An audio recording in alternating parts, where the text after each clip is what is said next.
$200 ሚሊዮን የሚያወጣ ግዙፍ ፕሮጀክት በከፍተኛ ቴክኖሎጂ በተሰራ ሞተር ውስጥ በተከሰተ የጥገና ችግር ሳቢያ ሙሉ በሙሉ ቆሟል። የኩባንያው አጠቃላይ ሀብት የወደፊት ዕጣ ፈንታ በዚህ ሞተር ላይም ተንጠልጥሏል። ከሀገር ውስጥ አልፎም ከውጭ ሀገር የመጡ አንጋፋ መሐንዲሶች ዕውቀታቸውና ልምዳቸውን ሞክረውበት ነበር። ሆኖም ግን የችግሩን ስራ መስራት ማንም ሊደርስበት አልቻለም።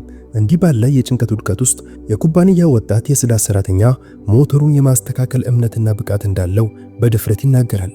ሁሉም አይኖች በጉጉትና በመደናገጥ በወጣቱ ላይም ያርፋሉ። በቦታው የነበሩ ከፍተኛ መሐንዲሶች ደግሞ ክብሩን በመንካትና በማፌዝ በሳቅም ያጣጥሉታል። ነገር ግን በመቀጠል ይህ ሰራተኛ ያከናወነው ነገር የሁሉም አንደበትንም ዘጋው። ታዲያ የዚህ ጽዳት ሰራተኛ ትክክለኛ ማንነት ማን ነበር? ምን አይነት አስገዳጅ ሁኔታስ ነው ይህንን ስራ እንዲሰራ ያደረገው? ይህንን አስደናቂ ትምህርትና መነሳሳት የተሞላ ታሪክ ከመጀመራችን በፊት ህይወታችንን ሊለውጡ የሚችሉ ጠቃሚ ቪዲዮዎች በየዕለቱ እንዲደርሱ አሁኑኑ ሰብስክራይብ ማድረግ እንዳትረሱ። ታሪኩ ከመጀመራችን በፊት ይህን ቪዲዮ ከየት ሆናችሁ እየተመለከታችሁ እንዳለ ኮሜንት ላይ ማስቀመጥም እንዳትረሱ። ታሪኩ የሚጀምረው በባንጋሎር ከተማ ሪንግ ሮድ አቅራቢያ ወደሚገኝ በታላቁና ዘመናዊ የቴክሶን አውቶሞቢል ኩባንያ ዋና መስሪያ ቤት ነበር። የህንፃው ውበት ብቻ ሳይሆን በቴክኖሎጂና አገልግሎት ዘርፍ ባለው ስሙ ኩባንያው የሁሉንም ትኩረት ማዕከልም ሆኗል። በመላው አገሪቱ የሚገኘው በሚሊዮን የሚቆጠሩ ወጣቶች በዚህ ኩባንያ ውስጥ ጥሩ ስራ የማግኘት ህልም አላቸው። ኩባንያው ለአሁኑና ለወደፊት ጊዜ ትኩረት ሰጥቶ ቴክኖሎጂውን ያመርታል። የዘመናዊ የጭነት መኪናዎች፣ የአውቶቡስና የመርከብ ሞተሮች እንዲሁም ለሀገር መከላከያ ስርዓቶች እጅግ ደህንነታቸው የተጠበቁ ልዩ ማሽኖችን ይሰራል። ነገር ግን በኩባንያ ውስጥ ያለው አየር ዳመናማ ነበር። የኩባንያው ዋና ስራ አስፈጻሚ ወይዘሪት ፕሪያ ሸርማ የ35 ዓመት ወጣት ብትሆንም የአመራር ስልታቸው ጥብቅ ነበር። ንግግራቸው ሁልጊዜም በንቀትና በመንቀፍ ስሜት የተሞላ ነበር። በመልካቸው ሁሌም የሰለጠነና የተዋበ አለባበስ ይመርጣሉ። ውጫዊ ሰዎች ብልህነታቸውን ይደነቁ ነበር። የቢሮ ሰራተኞቻቸው ግን ስለ ስራቸው ሌላ አይነት አመለካከት አላቸው። የኩባንያው እጅግ ውድ ፕሮጀክት የሆነ አዲስ አውቶሜትድ ሞተር ላለፉት 6 ሳምንታት ስራ አቁሟል። ይህ ሞተር የ3 ዓመት ጥረት ውጤትና ወደ $200 ሚሊዮን ወጪ የወጣበት የፕሮጀክት ወሳኝ አካልም ነበር። ችግሩ ደግሞ ሁሌም አንድ ነው። ሞተሩ በትክክል ለ14 ደቂቃ ከ36 ሰከንድ ከሰራ በኋላ ከመጠን በላይ ይሞቅናም ይቆማል። ኮምፒውተሩ የሚሰጠው ምልክትም አይቀይርም። የሃርሞኒክ መዛባት ተገኝቶበታልም ይላል። ይህ ሞተር በአርቲፊሻል ኢንተለጀንስ ላይ የተመሰረተ ሲሆን አሽከርካሪ አልባ የጭነት መኪናዎች ለማንቀሳቀስ ታስቦ የተሰራም ነበር። አጠቃላይ የ$200 ሚሊዮን ፕሮጀክት በዚህ ሞተር ሙከራ ሳቢያ ተስተጓጉሏል። ከ3 የተለያዩ ቡድኖች የወጡ ከፍተኛ መሐንዲሶች ይህ ሞተር በአርቲፊሻል ኢንተለጀንስ ላይ የተመሰረተ ሲሆን አሽከርካሪ አልባ የጭነት መኪናዎችን ለማንቀሳቀስ ታስቦ የተሰራ ነበር። አጠቃላይ የ$200 ሚሊዮን ፕሮጀክትም በዚህ ሞተር ሙከራ ማቆሚያ ሳቢያም ተስተጓጉሏል። ከ3 የተለያዩ ቡድኖች የመጡ ከፍተኛ መሐንዲሶች በሃርቫርድ እና ስታንፎርድ ባሉ ታዋቂ ዩኒቨርሲቲዎች የተማሩ ቢሆኑም ዕውቀታቸው ሆነ ዲግሪያቸው ሞተሩን ለመጠገን አላስቻላቸውም ነበር። የፕሪያ ሸርማ ውጥረት በየቀኑ እየጨመረ ነው። ሞተሩ ቶሎ ካልተስተካከለ ኩባንያው እስከ $500 ሚሊዮን ሊያጣና በገበያው ላይ ያሉትን ቦታ ሊያጡ ይችላሉ። ይህ ለኩባንያ የወደፊት ዕጣ ፈንታ ወሳኝ የሆነ ፕሮጀክት ነበር። በዚህ ኩባንያ ውስጥ ዲባክ ሞሪያ የሚባል የጽዳት ሰራተኛም አለ። ዲባክ ላለፉት 4 ዓመታት የኩባንያውን የውጣ ወረድ አይቷል። ስራው ማጽዳት ቢሆንም አእምሮና አይኖቹ በኩባንያው ቴክኖሎጂ ላይ ያተኩራሉ። እጅግ ፈጣን አስተሳሰብ ያለው በመሆኑ በትኩረት ያየውን ማንኛውንም ነገር የመማር ችሎታም አለው። ዲባክ ከቢሮው ነጭ ወለል አንስቶ እስከ ኮንፈረንስ ክፍል ማስታወት ድረስ በሁሉም ቦታም ይገኛል። ምንም እንኳን በየቦታው ቢታይም ማንም ሰራተኛ እንኳን እሱ መኖሩን እንኳን አያስተውሉም ነበር። ማንኛውም ቴክኒካዊ ዕውቀት ለመናገር ሲሞክር ሰራተኞቹ ያፌዙበትና በንቀት ያባረሩትም ነበር። ዲባክ የምህንድስና ዲግሪ ያለው ሲሆን ትላልቅ ህልሞችም ነበሩት። ነገር ግን በህይወት ውስጥ ባጋጠመው ፈተና የጽዳት ሰራተኛ ለመሆን ተገደደ። እናቱ በመጀመሪያ ደረጃ ላይ የሚገኝ የካንሰር ተጠቂ ስለነበሩ ሕክምና ውድ ነበር። ትልቅ መሐንዲስ የመሆን ህልሙን ቢያሳድድም የእናቱን ሕክምና ያቋርጥ ነበር። እሱም ህልሙን ሳይሆን የእናቱን ሕክምና መረጠ። ገንዘብ ለመሰብሰብ ደግሞ ማንኛውንም ስራ ለመስራትም ወሰነ። ይህ ኩባንያ ደግሞ ምንም እንኳን ስራው ጽዳት ቢሆንም የሆነ ነገር መማር የሚያስችል በመሆኑ ምርጫውም ሆነ። ዲባክ ቀኑን ሙሉ በቢሮ ውስጥ ቢሆንም የሞተሩ ድምጽ ሁሌም ይሰማዋል። ሌሊት ሰራተኞች ከሄዱ በኋላ የኮንፈረንስ ክፍሉን ሲያጸዳ በድብቅ የሞተሩን ንድፍ ብሉፕሪንትንም ያነባል። አእምሮው በጽዳት ላይ ሳይሆን በሞተሩ ዲዛይን ላይም ተጠምዷል። ሞተሩ በጀርመን ትናንሽ ክፍሎች ተሰርቶ የአይ ሶፍትዌር ደግሞ በትላልቅ የአሜሪካ ክፍሎች ውስጥ መዘጋጀቱን ይገነዘባል። የክፍሎች ትንሽ ልዩነት ትልቅ ስህተት እንደፈጠረም ተረዳ። የዲፓክ ህይወት በችግር የተሞላ ነበር። በ9 ዓመቱ አባቱን አጣ። ከዚያ በኋላ በእናቱና በአያቱ እንክብካቤ ማደገ። የአያቱ የድሮ ጋራዥ የህይወቱ መድረክ ነበር። ዲፓክ በጣም ብልህ ከመሆኑ የተነሳ ከትምህርት ቤት እንደተመለሰ ወደ ጋራዥ በመሄድ አያቱን ይረዳ ነበር። አያቱ በአካባቢው እጅግ አንጋፋና ተመራጭ መካኒክ ነበር። የሞተርን ድምፅ ብቻ ሰምቶ ችግሩን መናገር የሚችልበት ልምድና ብቃት ነበራቸው። ዲፓክ የአያቱን ችሎታ እንደ ውርስም አግኝቷል። አያቱ መኪና ሲጠግኑ በጥንቃቄ ይከታተላል። ነገሮቹን በጥልቀት ለመረዳት ይሞክርም ነበር። አያቱ የዲፓክን ለስላሳ እጅ በሚሰራ ሞተር ላይ በማድረግ እንዲህ ይሉታል፣ ልጄ የዚህን ማሽን ምት ስትሰማ ሞተሩ ከዲግሪ ጋር ምንም ነገር አይሰራም። ምቱን ሰምቶ ሊረዳ የሚችል ሰው ነው። የማሽኑ ቋንቋ ስትረዳ ፈጽሞ ማሽኑ አይዋሽህም። አያቱ በድምፅ ንዝረት ወይንም ቫይብሬሽን አልፎ ተርፎም በቀላል ሽታ እንዴት ችግርን መለየት እንደሚቻልም አስተማሩት። አያቱ አንድ ጥበብ አስተማሩት፣ ልጄ አንድ ስራ አስቸጋሪ የሚሆነው ትክክለኛ ዕውቀት እስከሌለ ድረስ ብቻ ነው። በትጋት ከሰራህ ከተለማመድክ በዓለም ላይ ያለ ማንኛውም ነገር የመማር ችሎታ ይኖርሃል። በ16 ዓመቱ ዲፓክ አይኑን ጨፍኖ ሙሉ ሞተርን የመገንባት ችሎታ ደርሶ ነበር። ከዚያም ግን ሁኔታዎች ተለወጡ። አያቱ ከዚህ ዓለም በሞትም ተለየ። በመጨረሻ ቀብራቸው ላይ መሐንዲሶችና መካኒኮች ተሰብስበው እነሱንም ሸኟቸው። ዲፓክ ግን ያ ዕውቀት በልቡና በእጆቹ ዛሬም አሉ። ይህ ጠንካራ የመማር ፍላጎት ወደዚህ ኩባንያ መጣው። ሐሙስ ዕለት ነበረ። የኩባንያው ዕጣ ፋንታ የሚወሰንበት ቀንም ደርሷል። ከጀርመን የመጡት ዋና ባለሀብት ሚስተር ስሚስ የ$800 ሚሊዮን የፋይናንስ ድጋፍ ይዘው ከዶክተር ላካ ጋር ተገናኝተዋል። ዶክተር ላካ ታላቅ መሐንዲስ ሲሆኑ ጥቃቅን ስህተቶችን እንኳን ከዓይናቸው አይሰወርም። በፕሪያ ሻርማ ፊት በ100 ሚሊዮኖች የሚቆጠሩ ስምምነት የተንጠለጠለበት የሞተሩ የመጨረሻ ሙከራም ተደረገ። ሞተሩ ከጥቂት ጊዜ በኋላ እንደገና ቆመ። የጭስ ደመና የስጋት መልክም ይዞታል። ፕሪያ ሻርማ ወዲያውኑ የአስቸኳይ ጊዜ ስብሰባም ጠራች። በክፍል ውስጥ 200 ሰራተኞች ተሰበሰቡ።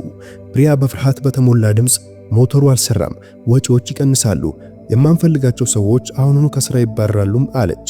ይህንን ሁሉ ሲከታተል የነበረው ዲፓክ ድፍረቱን ሰብስቦ ወደ ባለሙያዎቹ ቀርቦ የማይጠበቅ ነገርም ተናገረ። ሁሉም ሰው አይኑ አፈጠጠበት።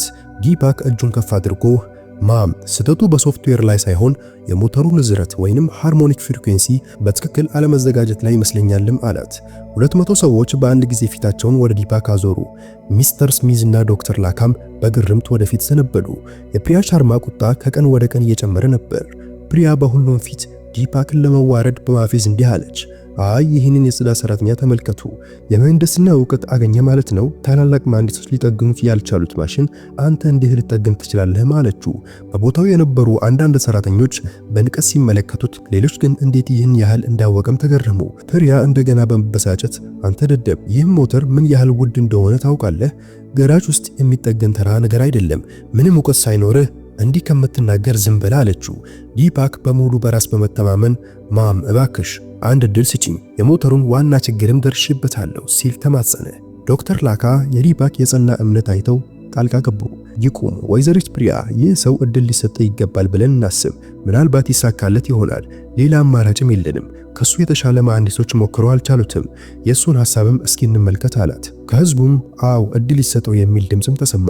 ፕሪያ ሻርማ ግን በንቀት እንዲህ የሚል ቅድመ ሁኔታ አቀረበች። እሺ ዲፓክ፣ ይህ ፈተናህ ነው።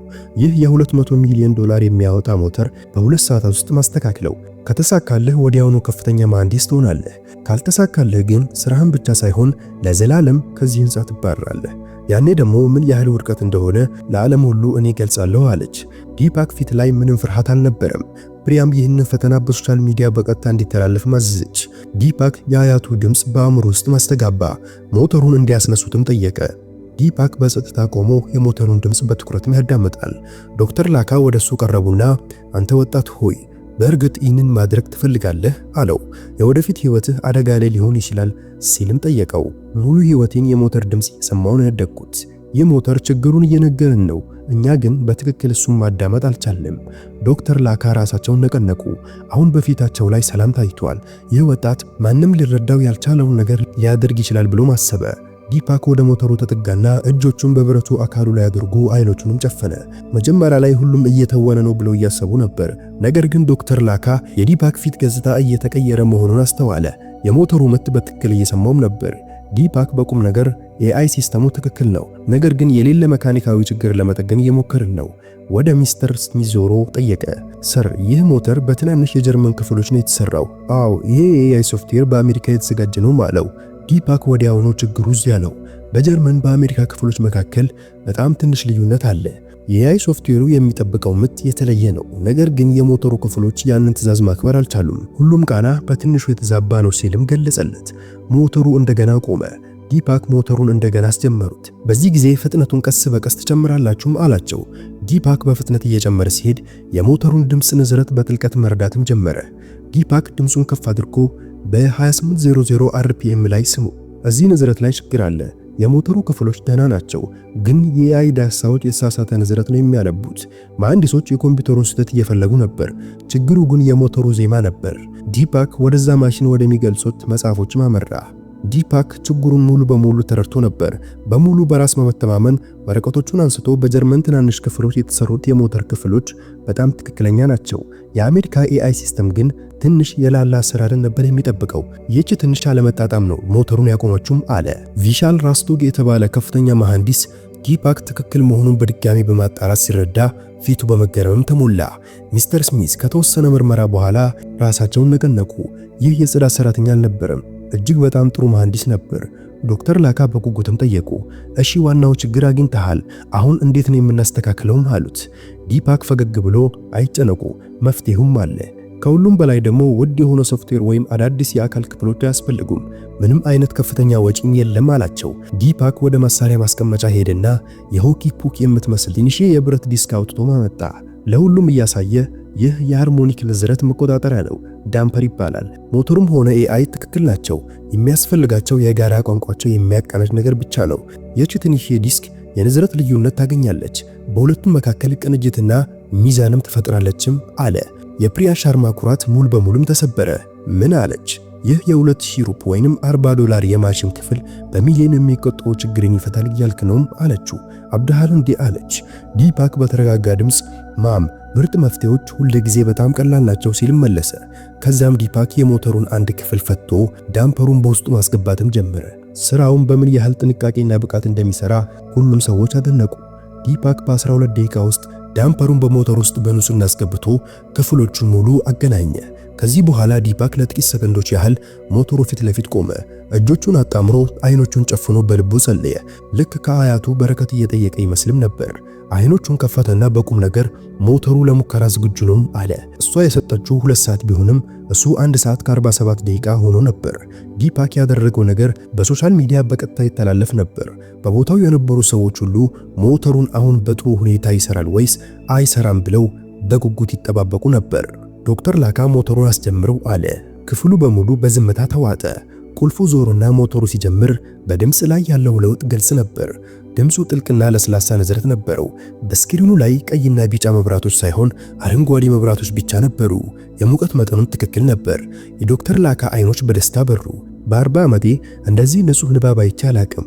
ሞተሩ በ97.3% ብቃት እየሰራ ነው። ይህ በጣም አስደናቂ ነው። የፕሪያ ፊት ቀለሙ ጠፋ። አሁንም ተስፋ አልቆረጠችም። ጠንካራ ቃል እሺ እየሰራ ነው፣ ግን ትልቁን መኪና ማሽከርከር ይችላል ብላ ጠየቀች። ዲፓክ ራሱን ብቻ ነቀነቀ። አዎ ይችላልም አላት። የሞተሩ ኃይል ወደ መኪናው ሲስተም ተሸጋገረ። ለመጀመሪያ ጊዜ በ6 ሳምንታት ውስጥ ያ ትልቅ መኪና ተነሳ። መኪናው በፓርኪንግ ቦታ ላይም ወጣ። በሞተሩ ኃይልና በAI ውስብስብ ትዕዛዝ ሲስተም ቅንጅት መኪናው በጥሩ ሁኔታ እየተንቀሳቀሰ ነበር። መኪናው ለ37 ደቂቃ መጓዙንም ቀጠለ። ሚስተር ስሚዝና ቡድናቸው በጣም ተደሰቱ። ይህ አፈጻጸም ከቀድሞ እቅዳቸው ሁሉ የተሻለ ነበር።